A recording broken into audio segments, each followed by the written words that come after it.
Welcome, everyone. This is Our Way, Our Wealth, and I'm Linden Thorp. Welcome. Welcome back. Our Way, Our Wealth. Oh, it's been a great week, a very rich week in many, many ways. Emotional, somatic, and intellectual. So today we're going to bring together the deeper inner work from last week, tolerance and ethical visibility, and open the door to next week's themes of regenerative income models, etc. And we'll do all of that through the lens of embodiment and the shift from the limited mind to the unlimited mind. So, tolerance, well, it isn't passive patience. Instead, it's capacity. In Q&A yesterday, the embodiment Q&A, we really looked at tolerance closely with my guests, Ebishila Dietspiv and Dr. Muiba Jamusi, and we discerned that tolerance begins at the psychological level. The physiological level. I always confuse those two. The physiological level, vagal tone, breath, and spaciousness in the body. On the other hand, intolerance is a sign of dysregulated nervous system. It's not a character flaw, as we tend to interpret it. The limited mind tries to cope. The unlimited mind expands capacity. So when we contract around stress, we lose clarity and we lose options. When we widen the body, breath, and the general field, we regain somatic intelligence. And wealth creation requires tolerance for uncertainty, mistakes, innovation, and visibility. And you cannot create abundance from contraction.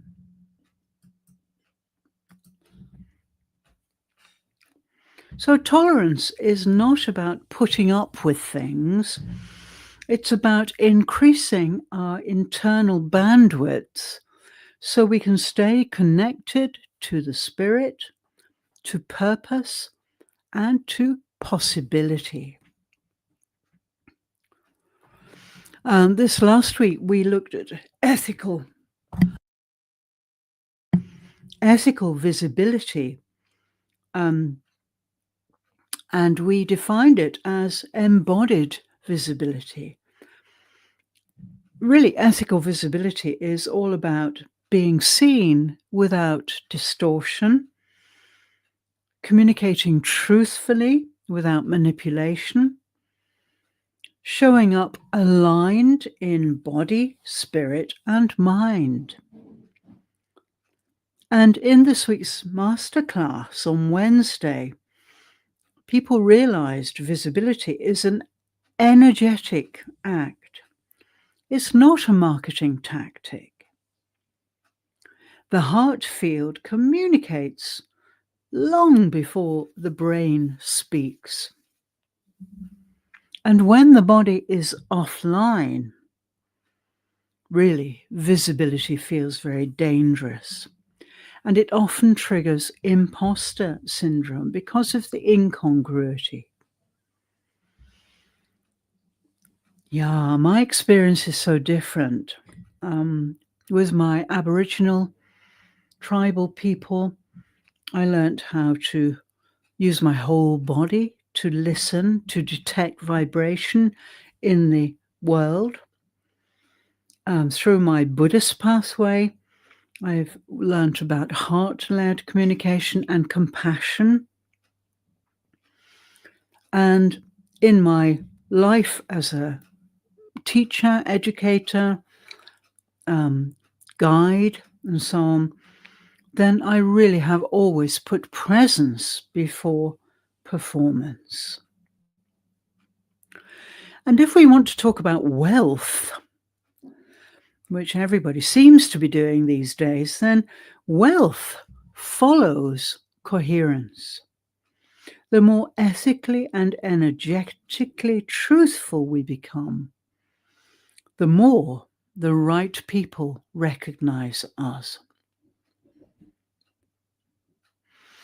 Now, this coming week, we're going to be introducing a new theme, and in fact, the masterclass theme is regenerative income models.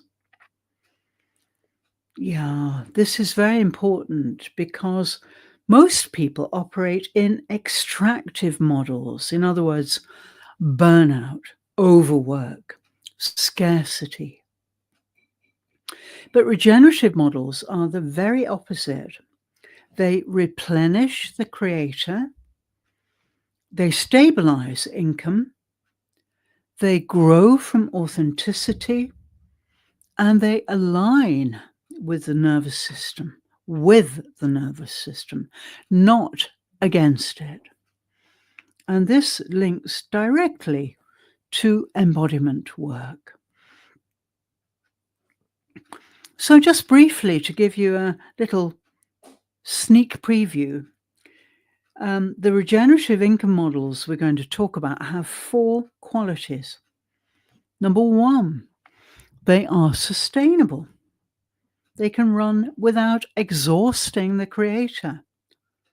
And in my case, this really applies to my 30-minute recalibration, my lodestone, my Q&As, my mindful moments. These are very small seeds which will become a big tree. Another quality is that they are cyclical. Regenerative income models are cyclical. They're not linear.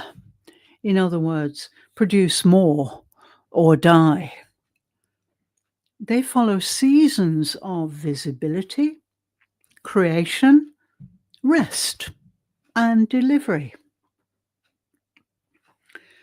And they're not about selling time. That's really old hat and rather vulgar in many ways. Instead, we're selling transformation, presence, clarity, and ultimately peace, which comes from the tolerance we talked about last week. And this week, Lodestone Q&A will be about compassion, which is the precursor of tolerance. So if you're creating value, you're not selling time. You're selling instead transformation, presence, clarity, peace. And also this kind of model means that each cycle feeds the next one. So in other words, content leads to events, leads to deeper work, that leads to referrals, and ultimately to community. So in my case, I can mention many examples. My Lodestone 30-day program regenerates attention and the nervous system. My embodiment Q&A regenerates clarity. The masterclasses regenerate community.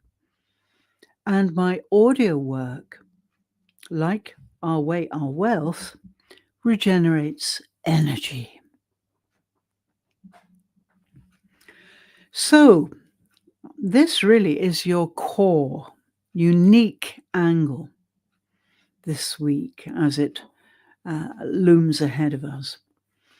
Two vital things to put into your pipe and smoke it. First of all, the limited mind, the mind we associate with the organ between your ears, follows scarcity. It lives in fear. It overproduces. It's all about linear thinking and results. And it's mostly about external validation. The unlimited mind, which is what I teach and advocate, perceives abundance. It moves with intuition. It's about circular thinking and reflection. And it embodies clarity, and it leads to internal authority. We are each the supreme rulers of our limited minds and our unlimited minds. We are the supreme rulers. Nobody can force us to do anything. The only person who can change is you. Your unique being can only be changed by permission you give to change. You are the supreme ruler. So when we talk about authority, it's best really to be authorities on ourselves because that's what we know best. But many of us just outsource to qualified strangers. We outsource our health, our education, many things, our politics, to qualified strangers instead of looking to our own internal authority. And this is where the conflict between being social creatures and being unique master creators comes in. And really, we have to balance both.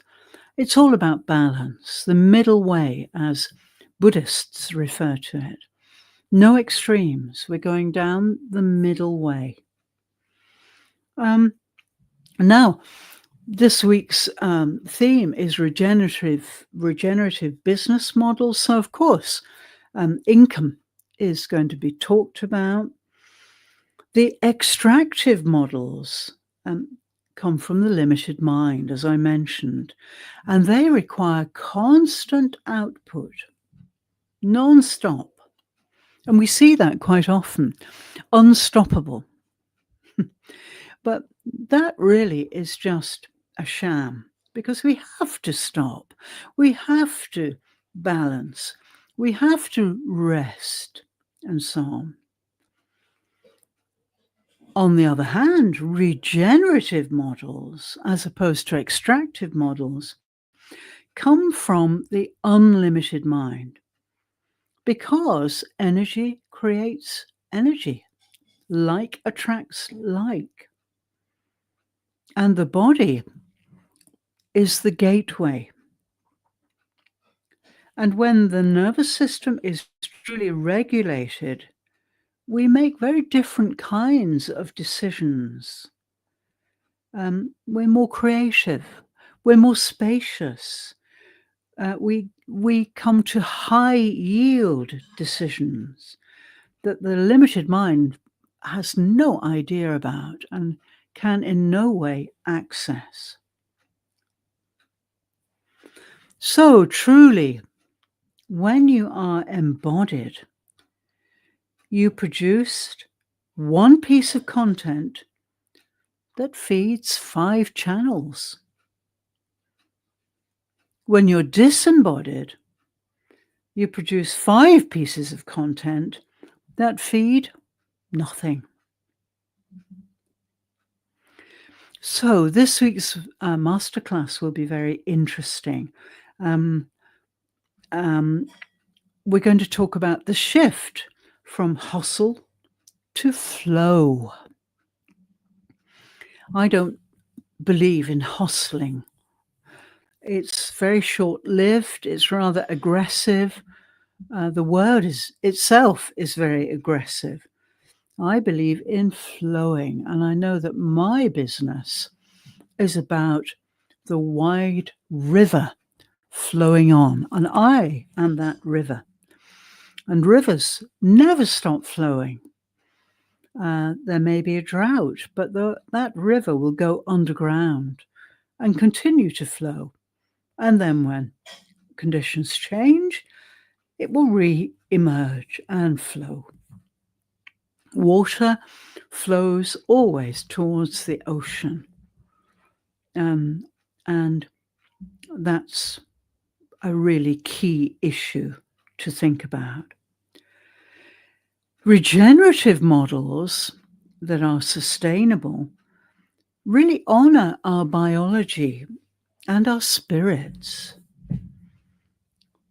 And yeah, we have to learn how to identify the extractive patterns, the patterns that really we don't want anything to do with. And how, on the other hand, to redesign or re-sign a regenerative business ecosystem. Yeah.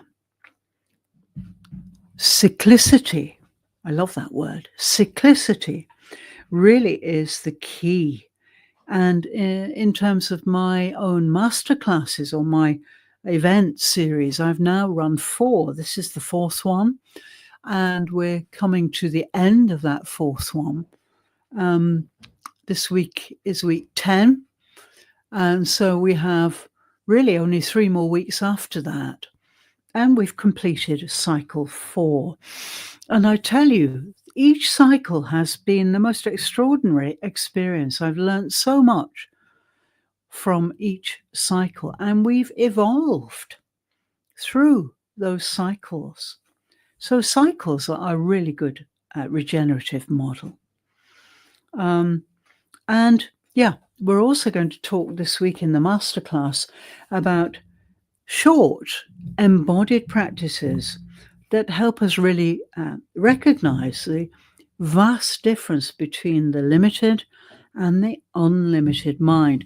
And this is leading up to a challenge I'm going to start in early December. And in 5 sessions, I'm going to challenge you to step out of the limited mind. You see, many people don't realize they're trapped inside that mind. So they claim not to know what we're talking about when we mention the unlimited mind. So I'm going to prove that there are very expedient ways of stepping out of that limited mind, putting down the tools and scales, and just wallowing and luxuriating in the unlimited mind, which has no limits. Yeah, it's fabulous. Okay, so bringing everything together for this week and next week.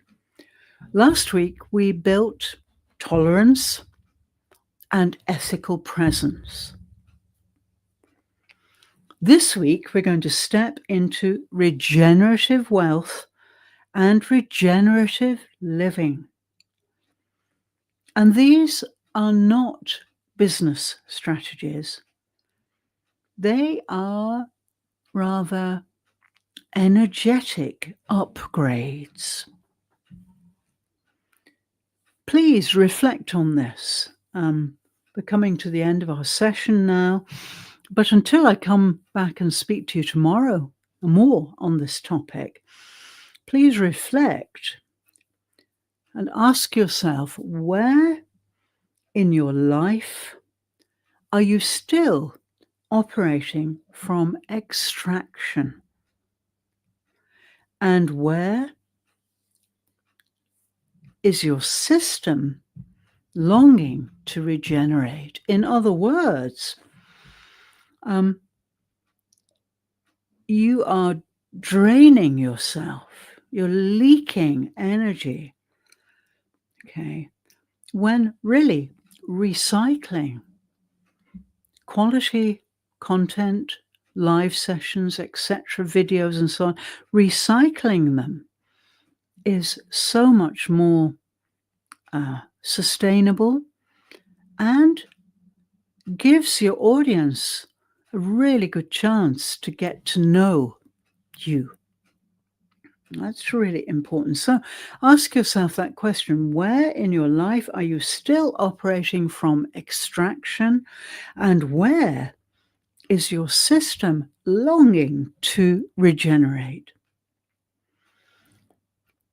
So if you join next week's masterclass, we're going to be talking about these things. I'm going to talk more about them tomorrow. And we can finish with a kind of grounding practice. Please sit or stand with your spine erect and the crown of your head going up, the base of your spine down into your seat if you're sitting, or down through your feet if you're standing. And put one hand on your heart and one on your solar plexus, which is below your breastbone. Okay, and take a breath, one slow breath. Breathing in and breathing out. And now set your intentions for the coming week. This is getting to be so important because we have to keep going. We have to be able to sustain what we're putting out into the world. And really, the only way we can do that authentically without resorting to AI sham is to recycle, to keep moving content around, keep sprucing it up, and make sure that your themes are authentic and sustainable. So this requires preparation. You need to really do some deep work on what you are really putting out into the internet world. And then it's really easy to create a regenerative system. As an example, let me give you a really good example. I decided that my presence on LinkedIn and other platforms was really important. People are crying out for authenticity and presence. And so I decided to put my energy, most of my energy during any week, into live sessions like this. And so I do 8 every week, and I love it. But what I do for content is I make clips. So I create the live sessions. I use StreamYard to create one live session. Then I take that session and I clip it into 3 clips, at least 3, sometimes more. I make sure I pick highlights, and then I schedule that for the week ahead. And this keeps people in touch with what I'm doing. It gives them time for reflection on the points I'm making, and my guests too, because I co-host and I have several sessions where others come and join me. And so, we are giving people a chance to really digest properly what we're putting out. In other words, really, we're backpedaling, if you like, in a good way. We're slowing down. We're saying, oh, yes, this is my theme for the week. and I'm going to give you lots of bites at the cherry.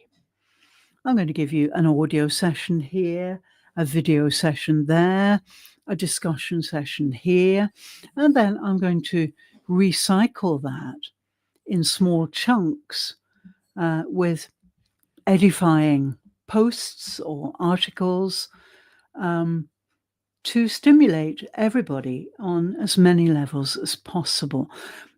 As an educator, I know that it's really important to appreciate and embrace how different people learn differently. Yeah, there are people who are very auditory. They learn best when they listen. There are people who are very visual. They learn best from images and text, maybe.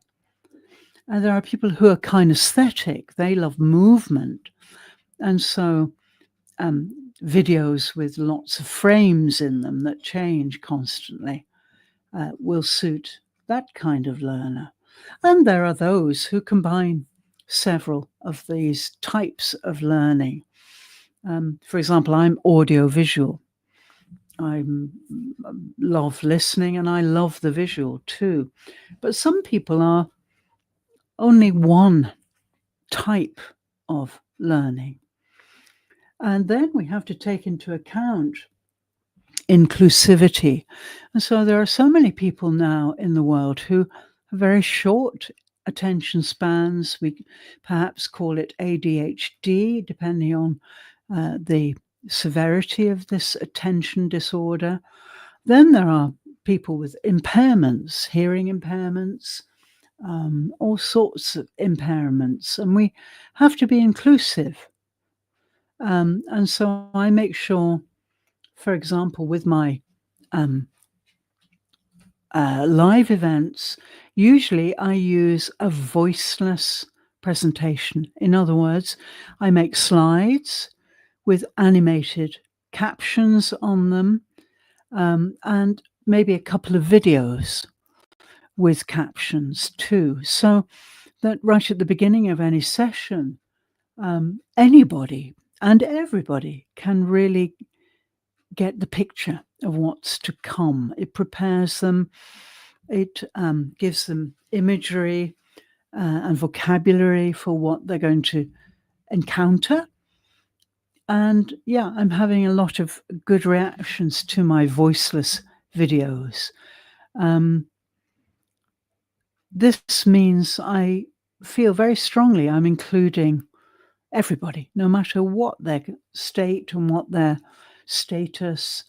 And I think we need to be truly inclusive in the future. As the global community really grows, we also need to make sure it's ethical, that everybody is being served properly, and that we're all pulling together to make sure of that. So it's an exciting week on the horizon. Regenerative income models. I've got a surprise guest coming who is hopefully coming. He's actually on vacation at the moment, but I think I persuaded him to come and talk to us for 40 minutes. I won't tell you who it is in case he doesn't make it. But yeah, regenerative models. This is the way to start thinking about your personal economy for the future. We all need a personal economy. The traditional job market is crumbling. Education is really changing and transforming from conveyor education to uniquely targeted courses and so on. Everything's changing in this digital era. So please think about that question. Where in your life are you still operating from extraction, like trying to, squeeze as much as you can out of yourself? Because that will break you, especially if you're trapped in the limited mind. And where in your system are you longing to regenerate, go deeper instead of go further? be a deep pool instead of a shallow lake? Yeah, lots to think about. Thanks so much for joining me. I'm Linden Thorp. This is Our Way, Our Wealth, and I'll be back tomorrow. We're going to talk more about the week ahead, and have a great Saturday. This is the weekend. Please enjoy, and I'm so pleased to be part of your weekend. Thank you very much. Bye for now.